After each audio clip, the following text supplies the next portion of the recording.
जय हिंद दोस्तों। मैं आपका फौजी कवि लोगों की कही सुनी बातें और उनकी आप बीती पर आधारित मैंने कुछ कहानियाँ लिखी हैं जो एक एक कर मैं आपके सामने पेश करूँगा।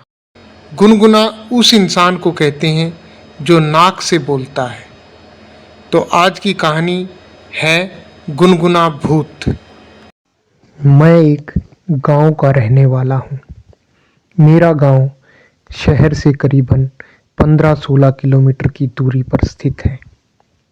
गांव से बाहर निकलते ही एक नदी मिलती है।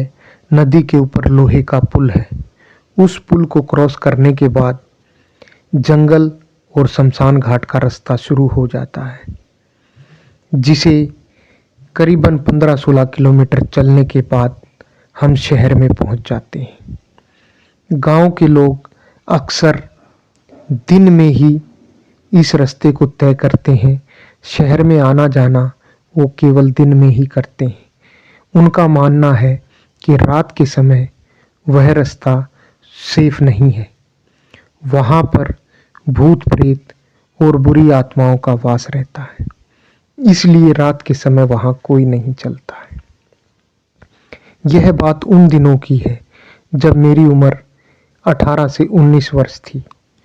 मेरे पिताजी ने मुझे एक नई बाइक खरीदकर तोहफे के रूप में दी। उसी बाइक से एक दिन मैं अपने दोस्त के घर शहर में उसकी शादी पर पहुंचा। शादी से लौटते वक्त काफ़ी देर हो गई थी, जिस वजह से करीबन 8 या 9 बजे का रात का समय हो गया था।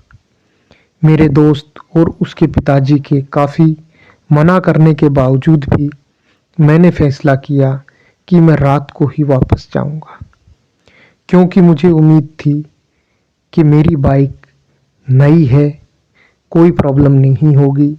मैं आधे या पौने घंटे में अपने घर वापस पहुंच जाऊंगा।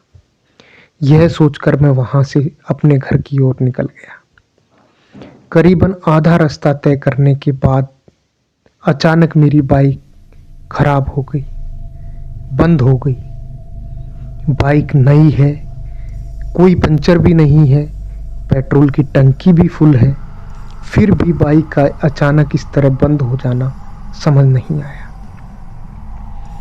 मैं नहीं घबराया और मैं पैदल पैदल ही वहां से अपनी बाइक लेकर आगे की ओर बढ़ने लगा। क्योंकि मैं करीबन आधा रास्ता तय कर चुका था, इसलिए वापस जाना मैंने उचित नहीं समझा। मैं सीधा अपने गांव की ओर बढ़ता चला गया। रास्ते में करीबन और 2-2.5 किलोमीटर आगे चलने के बाद मैंने देखा कि दूर रास्ते के बीच में एक व्यक्ति सफ़ेद कपड़े पहनकर बैठा हुआ है। रास्ता कच्चा था, उस वक्त रोड वगैरह नहीं हुआ करते थे।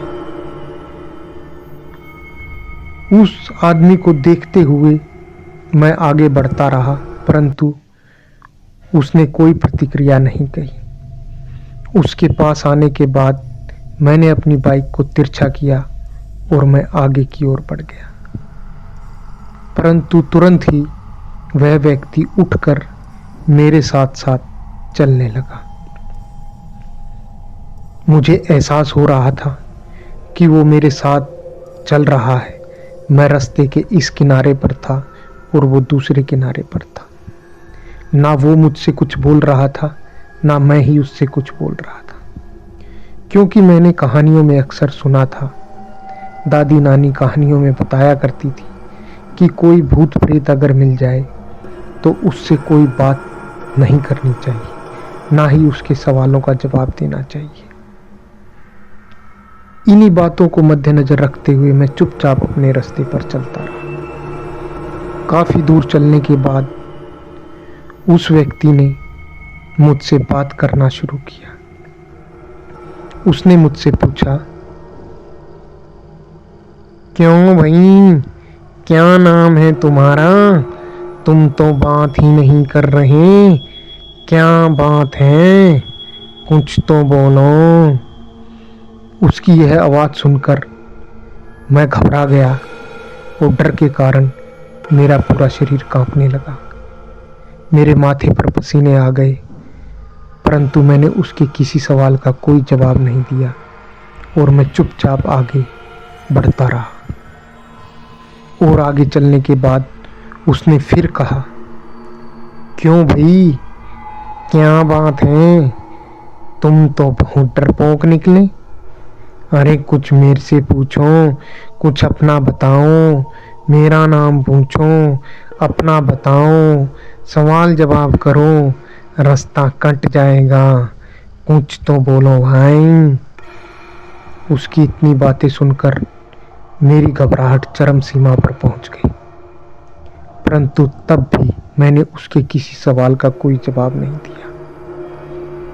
मैंने लोगों से सुना था कि हमारे गांव की सीमा में प्रवेश करने के बाद कोई भी भूत प्रेत अंदर नहीं आ सकता है, क्योंकि हमारे गांव में देवी देवताओं का वास है, इसलिए भूत उससे बाहर ही रहता है। नदी का वो पुल पार करने की हिम्मत उसमें नहीं होती है, इसलिए मैं जल्द से जल्द नदी के उस पुल पर पहुंचकर उसे पार कर अपने गांव में पहुंचना चाहता था। मैं तेजी से चलने लगा, आगे की ओर बढ़ने लगा। वो भी मेरे साथ तेज तेज चलने लगा। जैसे ही मैं पुल के नज़दीक पहुंचा, मैंने अपनी गति और बढ़ा दी और मैं तुरंत पुल के ऊपर चढ़ गया। तब मैंने देखा कि वह पुल पर नहीं चढ़ा, पुल के उसी तरफ खड़ा रह गया। पीछे से उसने फिर आवाज़ दी, जा, तेरी किस्मत अच्छी थी, कोई ताकत तेरे साथ थी जो तू बच गया, वरना मेरे इलाके में आकर कोई जिंदा वापस नहीं जा सकता है। उसकी यह बात सुनकर मैं और डरा और मैं तेजी से नदी के पुल को पार कर अपने गांव की सीमा में प्रवेश कर गया। गांव की सीमा में प्रवेश करते ही तुरंत मेरी बाइक खुद ब खुद स्टार्ट हो गई और मैं उस पर बैठकर तुरंत अपने घर पहुंच गया। घर पहुंचा तो मेरा चचेरा भाई मुझे देखकर बहुत हैरान हुआ। उसने कहा कि भाई, इतनी रात को तू क्यों आया? तुझे वहीं रुक जाना चाहिए था, रात में नहीं आना चाहिए था, यह रास्ता सेफ नहीं है। मैंने उसके किसी सवाल का कोई जवाब नहीं दिया। मैंने उससे कहा, मैं थक गया हूँ और विश्राम करना चाहता हूँ। हम दोनों अपने घर के चौबारे में छत पर जाकर चुपचाप सो गए। जब मैं सुबह उठा तो मेरा शरीर बुखार से तप रहा था। मेरे चचेरे भाई ने मुझसे हाथ लगाकर पूछा, तुम्हें तो बहुत बुखार है, क्या हुआ? ये बुखार क्यों हुआ? फिर मैंने उसको रात की सारी घटना के बारे में बताया। यह सुनते ही उसने तुरंत मुझे गांव में स्थित हनुमान जी के मंदिर में चलने को कहा। हम मंदिर में गए, वहां पूजा पाठ की और उसके बाद मैं ठीक होता चला गया। परंतु अब भी जब मैं उस घटना के बारे में सोचता हूँ तो मेरे रोंगटे खड़े हो जाते हैं। आखिर वो कौन था? कोई भूत था, कोई इंसान था या कोई और था? ये सोचकर आज भी मैं हैरान हो जाता हूँ। धन्यवाद। तो ये थी आज की कहानी। उम्मीद है आपको पसंद आई होगी। जल्द ही मैं अपनी अगली कहानी के साथ फिर उपस्थित होऊंगा। तब तक के लिए जय हिंद, जय भारत।